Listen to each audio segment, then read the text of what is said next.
Hey guys, Zomfox here, and today we are back doing the USFL draft bust, and today we're doing the biggest draft bust from the 1984 USFL draft. Now, just like the 83 draft, there are some rules to clarify what a bust is, but it's a bit different than the 83 one. Since this was the second year of the league, I'm going to actually base it on what the player did in both the USFL and NFL. Now, if they played in any other league, that won't be counted, it's just going to be the USFL and NFL. But they still have to have played in the USFL. So essentially they had to play at least 1 year in the USFL, and then I'll count their NFL stuff. And then the player must have been a top 12 pick. That year there was like 24 picks, despite the fact there weren't even 24 teams. And considering that the first draft was 12 picks, I decided that it was a good compromise instead of doing like a top 10. As naturally, if you're one of those top 12 guys or the top half of a first round, you have a bit of a different view of how good you're supposed to be than the other guys. And then last, what the player did in the USFL matters more. So essentially, like, if a player was, like, really good in the USFL and then kind of flopped in the NFL versus a guy who was really bad in the USFL and then was good in the USFL being good is what matters more. So with that all being said and done, let's head into the actual list of players. With the number 1 overall pick in the 1984 USFL draft, the Pittsburgh Maulers selected Mike Rozier. Mike Rozier is a very intriguing guy. He was a Heisman Trophy winner, and overall, I think he's probably one of the more forgotten names in history, both pretty much like college, NFL, USFL, and all that kind of stuff. Put simply, he was the number 1 overall pick, and he actually did end up going to the Pittsburgh Maulers. In terms of what he did in the USFL, the year the only year Pittsburgh ever existed, he didn't really do that good. He barely got over 1,000 combined yards, but his second season with the Jacksonville Bulls was when he actually became a lot better. Now, naturally, as you can see, he didn't come close to being a league leader, but he did actually finish second in the entire league in rushing yards at 1,361. He ended up having 12 touchdowns, and he had 366 receiving yards. That second year in Jacksonville was really great, and he was a borderline all-USFL player. He didn't end up making it, but he was pretty close. So overall, he was really okay in his first year, and then his second year is really solid. And then in terms of the NFL, just like in the USFL, he started off kind of slow in a sense. As the first 2 years with Houston, he didn't really do that much. But then in 87 and 88, he would have 2 years of over 1,000 or over 1,100 combined yards. Then he wouldn't really ever match that, but he was a 2-time Pro Bowler.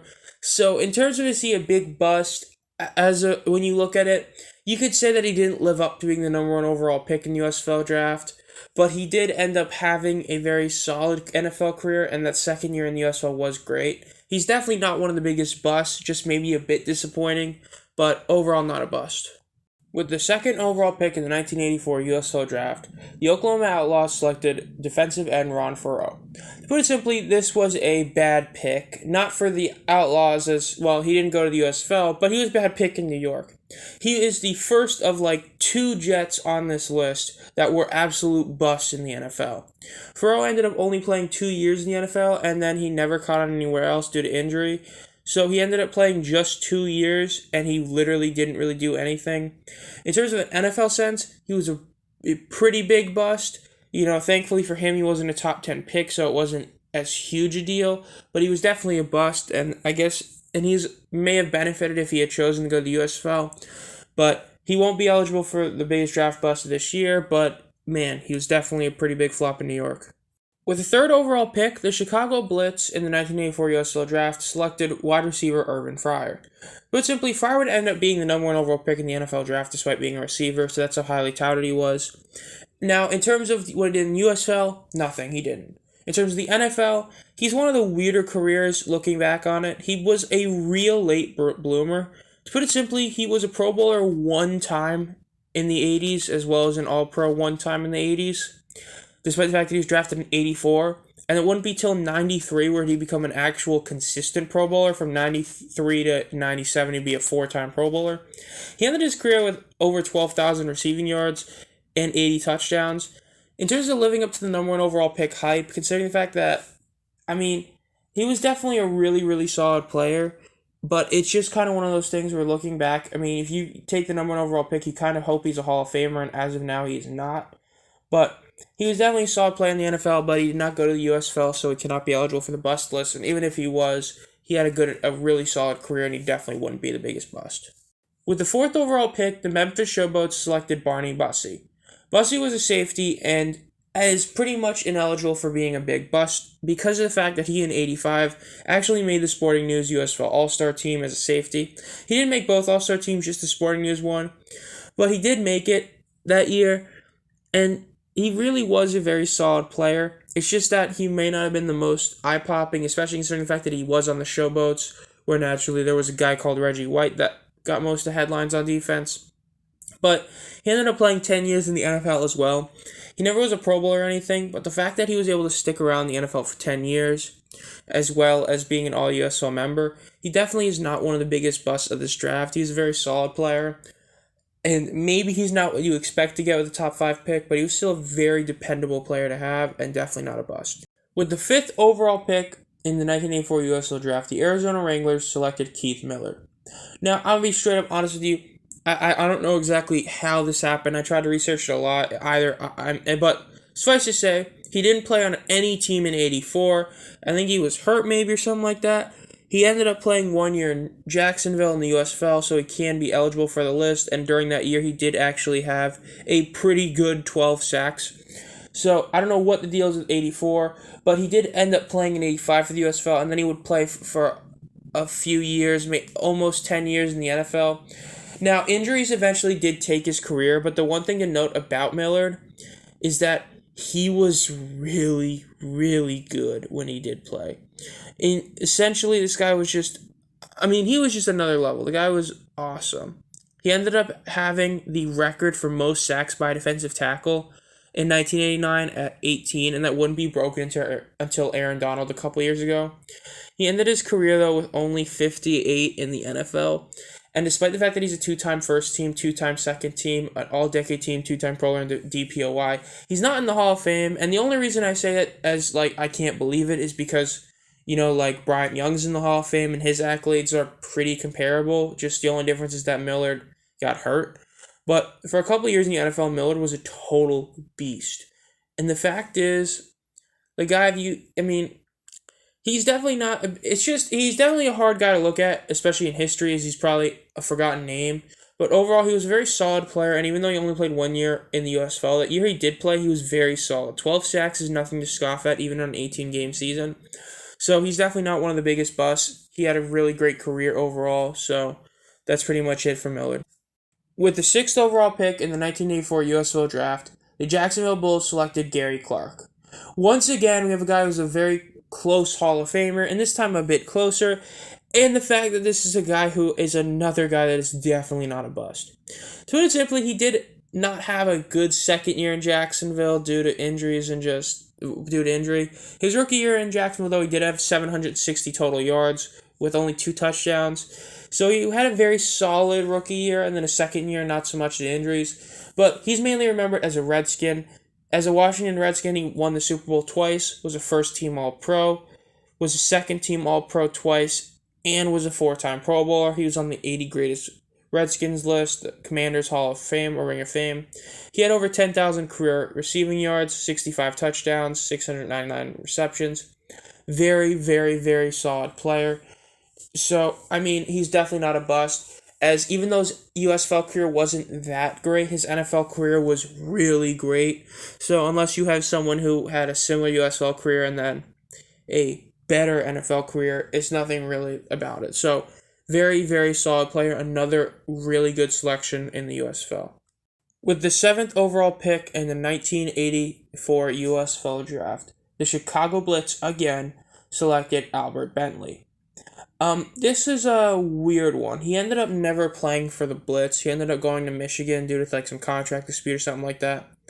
In Michigan, his rookie year, injured, didn't do much, literally had 60 rushing yards. His second year, the Invaders, the merger stuff, really solid. 1,000 yards on the ground in 18 games. And he ended up having 400 yards receiving, so 1,400 combined yards. Then, in terms of what he did in the NFL, he would play in the NFL for a few years, though he never really would hit big numbers. To put it simply, he's the first guy that you can make a case for as being a big bust. Put simply, your rookie year, you do nothing. Your second year is your best year, but you gain 1,000 yards. So, I mean, he was okay, but the fact is, in an NFL career, the fact that he never broke 700 rushing yards is insane. Though, to be fair, his last year in the league as a starter ended up in some weird way where he ended up having 664 receiving yards versus 556 rushing. He was always a very dependable receiving back. It's just that a receiving back still has to be a good running back, and he was a not great running back, but he was a really solid receiving back. So even though he's one of those guys who you're not going to look at and say, oh yeah, it's a bust, in terms of, at this point, he's definitely the worst player that fits the criteria for being a bust in this list. With the 8th overall pick in the 1984 USFL draft, the Washington Federals selected Alonzo Smith. This is like the only picture I could find of him, and that's not a good sign. To put it simply, this is the first guy that is, without a doubt, up for the biggest draft bust of this draft. Up until now, they're either busts only in the NFL, or they were really solid players in both, or Bentley, who was just okay. Smith, no. This guy was a bust. He played 2 years in the USFL, both for the Express. He didn't even play for the Federals. And then in terms of what he did for the Express, not that much. He ended up not being an all-USFL player. He ended up going to the NFL for 2 years, and that was it. His career was over. Great corner at TCU. At USFL and NFL, not so much. The fact that this guy has no stats that you could see anywhere, and the fact that I'm pretty sure he's only on practice squads for those two teams, put simply, this is a really, really bad pick. He ended up not doing really anything. It did not work out for him. He is definitely up there for the biggest bust. With the 9th overall pick, the New Jersey Generals selected the ability to sign Herschel Walker. Yeah, I know. So the Generals naturally signed Herschel Walker while he was an underclassman from Georgia, and the compensation was that they lost their 84 pick because it's just how it worked. Suffice to say, Herschel Walker was definitely worth forfeiting the pick. That is unarguable. The guy's worst year in the USFL, he had 1,300 rushing yards and 500 receiving yards. That was his worst year in the USFL. So I could pretty much end it right there, and I have nothing else to say about him. But I will keep talking. He had 1,800 yards rushing and 489 receiving his first year. Just to put it simply, that's over 2,300 yards from scrimmage he had his rookie year. Then his third year in the league, where he won USFL MVP, he had over 2,400 yards rushing, so he nearly matched his rookie season's total just rushing, which, by the way, I'm pretty sure it's still the all-time American football, gridiron football rushing yard season record ever, 2,411. He also had 467 receiving yards, meaning he had over 2,800 yards from scrimmage as a running back. The man was otherworldly. Now, in terms of the USFL success, he had the MVP and he was all USFL on both Sporting News and the actual all USFL on both 83 and 85. In terms of the NFL, he would be a 2-time second-team All-Pro, 2-time Pro Bowler in 87 and 88 during his time with the Cowboys. In terms of the NFL, he would still be insanely solid. 8,200 yards rushing and then 4,800 yards receiving, as well as 82 combined touchdowns. Put simply, if you combine his stats in the USFL and NFL, he should definitely be in the Hall of Fame. That was a whole topic of my opinion video I did. To put it simply, Herschel Walker was definitely worth losing the pick. He's one of the greatest USFL players of all time, and it's just definitely not a bust. With the 10th overall pick in the 1984 USFL draft, the Denver Gold selected cornerback Russell Carter. You know, I said that there were two Jets that were pretty big busts. Yeah, this is the other one. He wasn't as big a bust as Fero, but in terms of the NFL, he only played for the Jets for 3 years and the Raiders for 2 years. He did play in 64 games, but he only amassed 6 sacks and 4 interceptions. And when you're supposed to be a cornerback and you have more sacks than interceptions, something went wrong. So he's not up for the debate for the biggest bust because he didn't play in the USFL, but he isn't even the biggest draft bust of his own team, and he was a big draft bust in the NFL. So yeah, kind of a bad year for the Jets in terms of their draft. In terms of the guys drafted to the Jets, a couple of them also had pretty bad. With the 11th overall pick in the 1984 USFL draft, the LA Express selected Steve Young.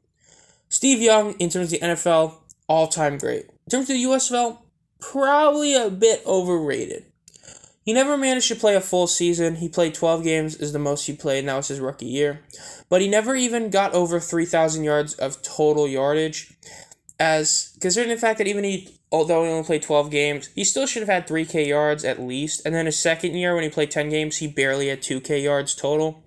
Put simply, his USL career definitely might be either overrated or just forgotten in a good way, depending on your take on it. In terms of the NFL, aside from the start with the Buccaneers, put simply, his beginning to his career really wasn't that great. As even though, yes, the Buccaneers were pretty terrible, no one really looked at him as a good quarterback. But once he actually became a starter in San Fran, man, that's when everything changed. He won a Super Bowl as a starting quarterback, as he won MVP that year. He's a 2-time MVP, like actual MVP, an OPOY, 3 first and second team All-Pro, 7-time Pro Bowler, a touchdown leader 4 times, passer rating leader 6 times, which included a 4 straight, completion percentage leader 5 times, which also included a 4 straight. Great. In terms of his NFL career, is really great. In terms of the USFL career, not so great. In terms of the USFL only, I would argue he was a bust. But naturally, as I said, this isn't just for the USFL, and he definitely isn't the worst player that we've talked about in this list. All-time great NFL quarterback, not so all-time great quarterback in the USFL. With the 12th pick in the 1984 USFL draft, the Oakland Invaders selected Cliff Benson. I don't know what the deal is. Benson ended up being like a really late round pick in the NFL, and he still went to the NFL. Most of the late round picks from these drafts to the NFL were because they signed the USFL. He ended up going to the Falcons and then the Redskins and the Saints. He's another guy that if it was just about their NFL career, huge bust, but because he wasn't a USFL player, he really isn't a bust in the sense of what we're doing. Just really bad pick overall. It just, even hindsight, it's just a weird thing this pick was made. This is a not good pick by the Invaders, but in the end, I mean, hey, he didn't play in the USFL, so he's not the big bust in the USFL. So now that we've looked at all 12 of the top 12 picks in the 84 USFL draft, the question is still who is the biggest bust. Now, going by the rules that I had, it actually is pretty clear who the biggest bust is. There really isn't anyone to compete with him, and it's definitely Alonzo Smith. The Federals, oof, what a bad pick. I mean, man, it's a bad pick and he didn't even play for the Federals. The fact that he did so little in just his whole career is insane. He definitely is the biggest bust from this draft. I don't think it's even close. The fact is that the best thing the Federals did was trade his rights to the Express. He was so bad. And I'm trying not to be like a hater, but I am being a hater. The fact is, even the supplemental draft, I'm pretty sure it was like a first-round pick, and then he still ended up not doing anything because he kept getting hurt. So he never really got to showcase his talents in the NFL, but what he did show in the USFL, he was never a big guy. It's just, it really is, he is definitely the biggest bust from this, and he is definitely going on the list naturally of us looking to find who is the biggest bust in the entire USFL drafts. He's definitely the case to be it. Overall, though, this has been ZomFox. If you enjoyed this content, want to be notified as soon as I upload new videos, make sure to subscribe and hit the bell. Naturally, the 85 USFL draft bust video will be coming out sometime soon.